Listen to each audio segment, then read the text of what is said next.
My wife threw my clothes on the floor and told me to get out of our house, all because I asked her brother to finally contribute something. She thought I'd come crawling back, but instead, I let her discover what life is really like without me. When I opened the door to my own home that evening and saw my clothes scattered across the floor, a strange heaviness settled in my chest. The neat piles I had left in the morning were gone. In their place, shirts, pants, and even my work jacket lay in a messy heap by the entrance, as if I were nothing more than an unwanted guest. My wife stood there with her arms crossed, her face tense with determination. "You're not sleeping here tonight," she said harshly. "Find somewhere else. Think about how you treat my brother." Her words hit me harder than the sight of my belongings on the floor. Just a few hours earlier, I had left for work believing we were a family, struggling, perhaps, but still united. Now I was being evicted from my own home, not by a landlord or a boss, but by the woman I had promised to build a life with. And all of this because I dared to ask her brother, a grown man of nearly 30, perfectly capable of working, to contribute something, anything, to the household he had been living in for free. For months, he had eaten our food, used our electricity, sprawled on our couch watching endless television, and left his dirty dishes in the sink as if we were running a free motel. I didn't yell at him, I didn't insult him, I simply stated the obvious. If you want to live here, you have to help, whether with expenses or chores. It's only fair. But fairness wasn't what my wife wanted to hear. I stood in the doorway for a long moment, torn between anger and disbelief. My own home, where my hard-earned salary covered every bill, every meal, every repair. And suddenly, I was the outsider. My wife's brother, Mark, didn't even look at me. He was comfortably seated on the couch, one arm resting lazily on the backrest and a mocking smirk on his lips, as if he had been waiting for this moment. And it was in his eyes that I saw it for the first time. Satisfaction. He had gotten what he wanted. He had driven a wedge between us. "I'm leaving," I finally said, my voice lower than I expected. "But this isn't over." I grabbed a few things from the pile, enough to get through the night, and walked out, closing the door behind me with a calmness that felt unnatural. Inside, my emotions were a storm of pain, betrayal, and a silent, growing rage. That night, sitting alone in a cheap motel on the outskirts of town, her words replayed in my head. "Think about how you treat my brother." I thought about it all night, staring at the cracked ceiling, my mind spinning in circles. By the time dawn broke and pale light filtered through the dirty blinds, something inside me had shifted. If she wanted me out, fine. But if she thought I was going to quietly surrender the life I had built, the home I had paid for, the future I had imagined, she was wrong. The next morning, I went back, and that's when everything began to unravel. When I walked back into the house that morning, the air was thick with silence. My wife was in the kitchen making coffee as if nothing had happened, while her brother was still in the living room, occupying the space like a king on his throne. His feet were propped up on the coffee table, my coffee table, with a half-eaten bowl of cereal resting on the arm of the couch. Neither of them greeted me. It was as if I had already been demoted to a mere guest. I set my overnight bag by the door and said quietly, "We need to talk." My wife didn't even look up from the coffee maker. "Talk about what?" "You left last night. That was your decision." I fought the urge to laugh. At that, Mark snorted. "Respect? You think you can buy respect with your paycheck? This is family, man. You don't put a price on family." I turned to face him fully. Family helps each other out. Family doesn't take advantage. His smile widened, and for an instant, I saw triumph glint in his eyes. He wanted this argument, he thrived on it. And the worst part was, my wife was on his side. "Mark's right," she said, finally turning to me. Her tone was hard, her eyes cold. "He's my brother. He's been through a lot. He needs a place to stay. I'm not going to let you bully him into paying rent like he's a stranger. I took a deep breath, feeling my chest tighten. This isn't about rent, it's about responsibility. If he can't contribute money, then he can do the groceries or handle chores, something, anything. I'm not supporting a freeloader. But every word seemed to push her further away. She wasn't listening to reason anymore. She was defending her brother with blind loyalty, and I was the enemy. Mark leaned back and crossed his arms. Maybe you should just move out if you have such a problem with it. I mean, we're happy here. We don't need your negativity. For a moment, I froze. The audacity stunned me. Happy here. In my house, with my money, with my wife. I could feel the blood burning in my veins, but I forced myself to stay calm because I understood something important. They both thought they had already won, that I would either accept the humiliation or leave quietly, surrendering everything I had built. That was their mistake. Maybe you're right, I said slowly, forcing a small smile. Maybe I do need to think things over. I picked up my bag again, but this time I wasn't heading to another motel. No, this time I left with a different purpose because I finally understood that if they wanted a war, they had picked the wrong man to fight it with. And as I stepped out into the chilly morning air, the first pieces of my plan began to take shape. I drove aimlessly for a while, the hum of the engine soothing my thoughts. I had always been one to react with anger first, but this time I knew I couldn't afford to let it consume me. This wasn't just a marital dispute, it was a test of whether I was going to let myself be pushed out of my own life. I pulled into a quiet park and sat on a bench, watching the morning joggers and parents with strollers. Their ordinary routines made my situation feel unreal. Yesterday, I had been a husband coming home from work. Today, I was a man displaced from his own home. I thought about the years of extra shifts, the nights on call, the promotions that had finally allowed us to buy that house. Every inch of it had been built with my effort, and now a man who contributed nothing was telling me to leave. I opened my phone and started scrolling through old photos, vacations with my wife, birthdays, parties. In every picture, I thought we were happy, but now I noticed something else. Mark was in most of them too, always in the background, always present, as if he had put down roots in our lives long before I noticed. That realization hit me harder than I expected. Maybe this wasn't sudden. Maybe I had been ignoring the signs for too long. I closed the photo gallery and opened my banking app. My name was on every important account, the mortgage, the utilities, the car. My salary funded everything.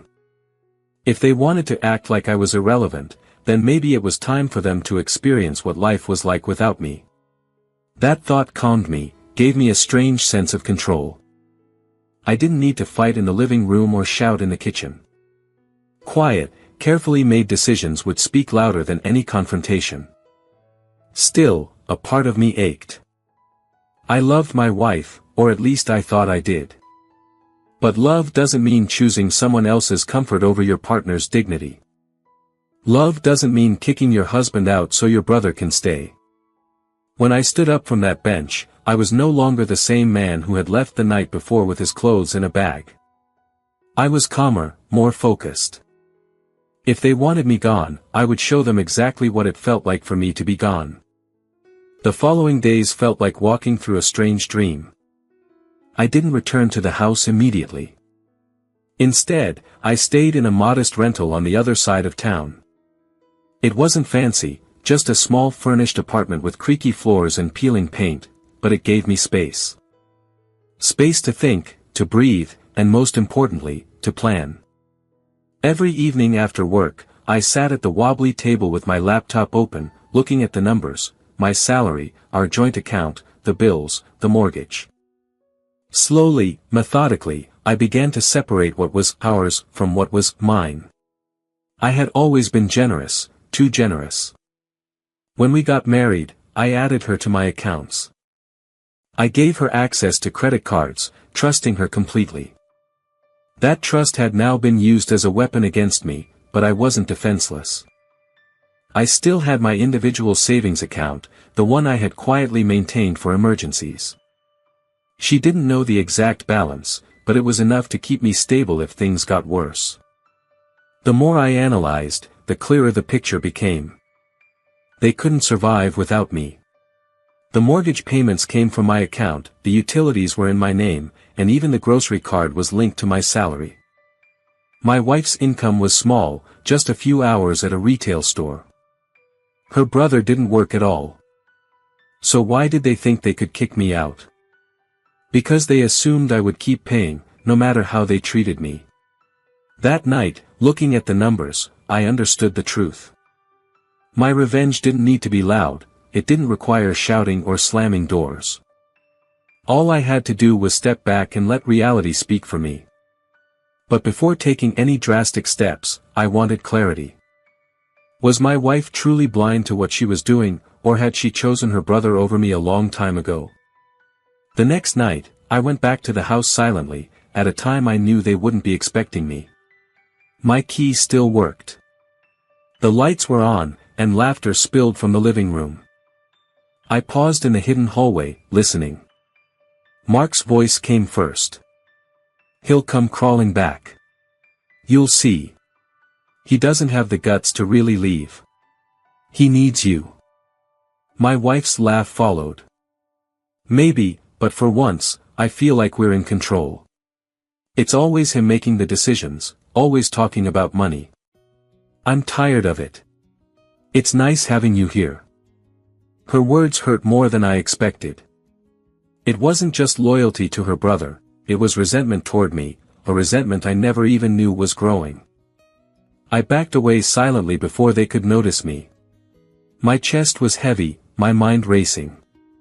So it was true. They were united against me. I drove back to the small apartment. I sat at the wobbly table and opened my laptop again, but this time, there was no hesitation. I started drafting the steps: redirect my salary to my individual account, cancel the grocery card, put a temporary hold on the utility services, consult a lawyer about the mortgage and division of assets. It was all so simple. And the beautiful thing was this: I didn't need to tell them a thing. I closed the computer and leaned back, a strange calm settling over me. They wanted me to think about how I treated her brother. Fine, I had thought about it. And soon, they would be the ones forced to think about how they treated me. The storm wasn't roaring yet, but it was gathering, silent and sure. The first real move I made was subtle. I redirected my paycheck. Instead of flowing into the joint account where my wife had free access, it now went to my individual account, the one she knew little about. It only took a few clicks, but the ripple effect it would create would be enormous. 2 weeks passed before I heard anything. During that time, I remained silent, living in the small apartment, going to work as usual, pretending nothing had changed. My phone would vibrate with occasional texts from my wife. When are you coming home? We need to talk. Are you just being stubborn? I didn't reply. Silence became my shield. Then one night, my phone rang. This time, she didn't bother with pleasantries. The mortgage payment was rejected, she snapped. What's going on? I kept my voice calm. I told you I needed time to think. I guess the bank account needed time to think too. There was a pause on the line, followed by the faint sound of her brother's voice in the background. I could almost picture him there, feeding her lines. You can't just stop paying, she finally said, her tone rising. This is our house, our life. Our house, I repeated, letting the silence hang. Funny, because lately, it felt like I was just a guest in your house. Remember the night you threw my clothes on the floor and told me to leave? Her breath hitched for a moment. I thought maybe she would apologize, but her tone hardened. You're overreacting. Mark needed a place to stay, and you turned it into a power struggle. This is petty. Maybe, I said quietly. Or maybe it's just fair. I hung up before she could respond. That night, sitting in the dim light of the apartment, I thought about how quickly love could curdle into coldness. I had given her everything, my trust, my money, my partnership. And now, when the balance of power tilted just slightly, she revealed how fragile her loyalty truly was. The following days brought more frantic messages. She called twice to say the utility bills hadn't gone through. Then the text came. "You expect me to cover all of this by myself? With what money?" I didn't respond, because that was the point. She couldn't. And deep down, I think she was starting to understand just how much of her comfortable life had been built on the foundation of my efforts. Still, I knew this wasn't the end. The pressure was building, and soon, something would break. And when it did, I planned to be ready. By the third week, the cracks were visible, even from a distance. My wife called more frequently now, not out of love, but out of necessity. The cheerful tone she used to have was gone, replaced by frustration, sometimes panic. One night, she left a voicemail I listened to 3 times. For the first time in weeks, I almost felt sorry for her. Almost. But then I remembered the image of my clothes dumped on the floor, the mocking smirk on her brother's face, the sound of their laughter as they ridiculed me in my own living room. No, pity had no place here. At work, I carried on as usual. My colleagues had no idea about the storm brewing in my personal life. They joked at lunch, complained about deadlines. And I smiled along with them, all the while knowing I was fighting a private war. My outward calm was my armor. I did, however, meet with a lawyer, a quiet, meticulous man named David who asked few questions but gave clear answers. He explained the mortgage situation, the rights tied to my name, and the protections I still had. His composure reassured me. I wasn't cornered, I had far more leverage than they imagined. "Take your time," David advised me. "Don't act rashly. Pressure reveals the truth. Let's see how they handle it." And so I did. A few days later, another call came. This time, my wife's voice was sharper, almost accusatory. "Are you enjoying this? Watching us struggle while you're comfortable somewhere else?" I let a second of silence pass before I answered. "I'm not enjoying it. But I am learning what my presence meant, what my effort was worth." "You're punishing me for loving my brother," she shot back. "No," I said quietly. "I'm showing you what happens when you choose him over me." The line went silent after that, but I knew she had heard me. That night, for the first time in weeks, I slept soundly, not because the war was over, but because I could feel the tide turning. The following weekend, curiosity got the better of me. I drove by the house late at night, parking across the street where shadows covered my car. The porch light flickered dimly, and the blinds were half closed. Through a slit, I saw movement inside. My wife was pacing with the phone in her hand while Mark lounged on the couch with a video game controller. Even from a distance, the tension was obvious. She was gesturing sharply, her voice raised, though muffled by the glass. He, on the other hand, just shrugged, never taking his eyes off the screen. The scene told me everything I needed to know. The pressure was working. 2 days later, my phone vibrated with a text from her. "We need to meet. Just you and me." I agreed. We met at a quiet diner on the edge of town. She looked tired, her makeup hastily applied to cover dark circles under her eyes. For the first time in months, she didn't carry herself like someone with the upper hand. She started without preamble. "This can't go on. I can't keep paying for everything. You know I can't. And Mark is trying, but he doesn't have anything steady yet." I stirred my coffee slowly, watching the cream swirl. "So, now you understand what I was saying. One person carrying everything isn't sustainable. I asked for help. You kicked me out instead." Her lips tightened. "I overreacted. I was just trying to protect him. Protecting him by destroying us? I asked softly. The word seemed to sting. She looked away, clutching her mug. It was strange to hear her say it. A few weeks ago, she had chosen her brother without hesitation. Now, with the walls closing in, she suddenly remembered what we had built together. But I was no longer the same man she had discarded. A marriage, I said carefully, isn't about one person sacrificing everything while the other defends someone who refuses to grow up. If we're going to survive this, things have to change. Radically. She nodded too quickly, as if agreeing was the only rope she had left to cling to. But her eyes flickered with hesitation, and I knew then that she wanted me back, but not enough to truly stand up to him. As we left the diner, she reached for my hand.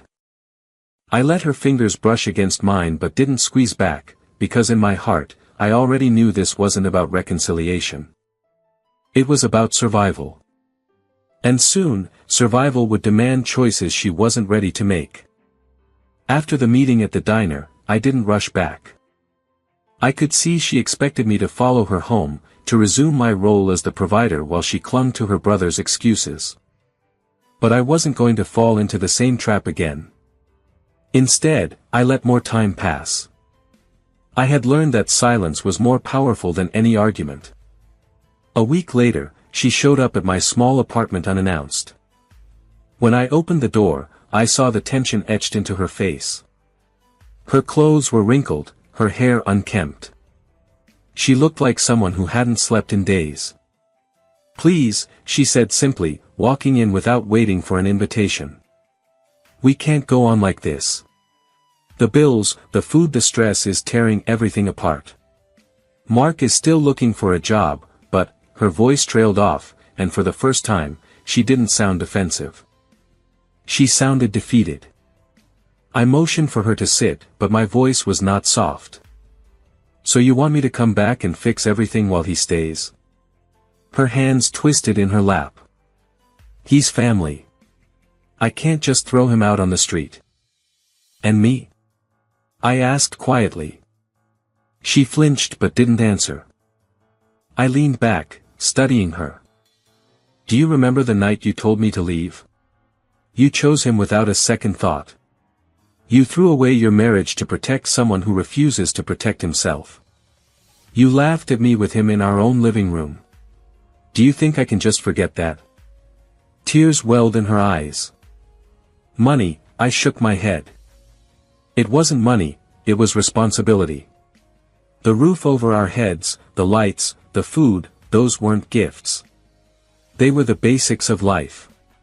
And I carried all of it. You let him ridicule me, and now you've seen what happens without it."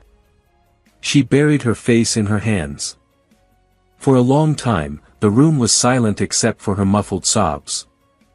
A part of me wanted to comfort her, but another part, the part that had spent weeks in exile while they lived off my sacrifices, held me firm. This was no longer about sympathy, it was about truth. Finally, she lifted her head. Her voice was small, trembling. "What do you want me to do?" The question hung in the air. It was the first time she had asked.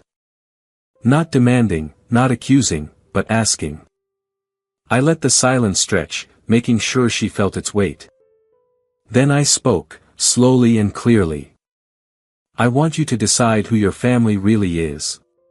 Because if it's him, then you and I are already finished. If it's me, then things have to change completely. No more freeloaders, no more disrespect, and no more choosing him over us." Her eyes widened as if the ultimatum had shocked her, but I had no other choice. I had been patient, I had been quiet, and I had shown her what life was like without me. Now it was her turn to face the decision she had been avoiding for far too long. She opened her mouth to respond, then closed it again, staring at the floor. And in that silence, I understood that the real climax wasn't about what I would do, but about what she was capable of doing. The days following her visit stretched on, long and uncomfortable.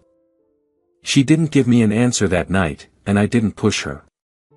Instead, I let her return to the house where Mark was still sitting on my couch, eating food bought with money that no longer came from my pocket. Her text messages became more fragmented, almost desperate. "We need to talk again. Mark says he'll find something soon. I'm trying to hold everything together." I noticed one detail, though. She no longer accused me. The sharp edges of her words had softened. They now carried something closer to fear. One evening, I drove by the house again. This time the windows were dark, except for a dim glow in the kitchen. A single light bulb illuminated my wife sitting at the table, her head in her hands, while Mark paced back and forth, yelling. I couldn't hear the words, but I didn't need to. The body language was enough. He was frustrated, cornered, taking his anger out on her. She was overwhelmed. And for the first time, I saw the shift I had been waiting for. Their alliance was cracking. The next morning, she called me. Her voice was exhausted. "I can't do this anymore," she said. "I told Mark he has to leave. He screamed at me. He called me selfish. But I don't care. I can't keep destroying everything for him." Her words washed over me slowly, like the tide. Part of me felt relief, part of me sadness. It shouldn't have taken this much pain for her to realize what I had known all along. "Yes," she whispered. "I choose you. If you'll still have me." The silence stretched between us. I thought of the laughter I had heard weeks ago, of the sight of my belongings carelessly thrown on the floor, of the sting of betrayal in her eyes when she sided with him. Could I ever trust her again? That question was still lingering in my mind when I ended the call with a quiet, "We'll see." Because forgiveness, I knew, wasn't something I could hand out as easily as a paycheck. When I finally walked back into the house, it felt different. The energy that was once thick with arrogance and defiance was gone. Mark's shoes were no longer by the door. His clutter no longer littered the living room. The silence that greeted me was piercing, but it was mine. My wife was in the kitchen, her eyes red from crying. For a long moment, neither of us spoke. Then she whispered, "He's gone." I nodded slowly, placing my keys on the table. "And what about us?" She took a hesitant step toward me, as if afraid I would push her away. "I want us to come back. I want to fix what I broke." Her voice trembled, and for the first time, it sounded sincere, not defensive, not angry, just vulnerable. I looked around the house, remembering the nights I'd spent away, the weeks of silence, the pain of being cast out of the life I had built. I remembered the motel ceiling, the empty apartment, the sound of their laughter at my expense. "I'm not sure I can forget," I said quietly, "but I can try. On one condition." She held her breath. "Anything. No more secrets. No more choosing him, or anyone, over us. If you want this marriage to survive, you have to be with me, not against me." She nodded quickly, almost desperately. "I will. I promise." Her words were soft, but I knew promises were easy. Trust, on the other hand, would take time to rebuild. That night, as we sat at the same kitchen table where so many arguments had erupted, there was no shouting, no laughter at my expense. Just silence, heavy, but cleansing. I didn't need revenge in the form of yelling or triumph. My revenge had already happened, quietly, over weeks of my absence. She had lived without me, without my support, without my presence. She had chosen her brother, and reality had shown her the cost. In the end, my victory wasn't in forcing her to see, it was in letting her live with her decision long enough to regret it. And as I sipped my coffee the next morning, with the house peaceful for the first time in months, I knew. Sometimes the most powerful revenge is to simply step back and let the truth do the work for you. Work for you. Work for you. Work for you.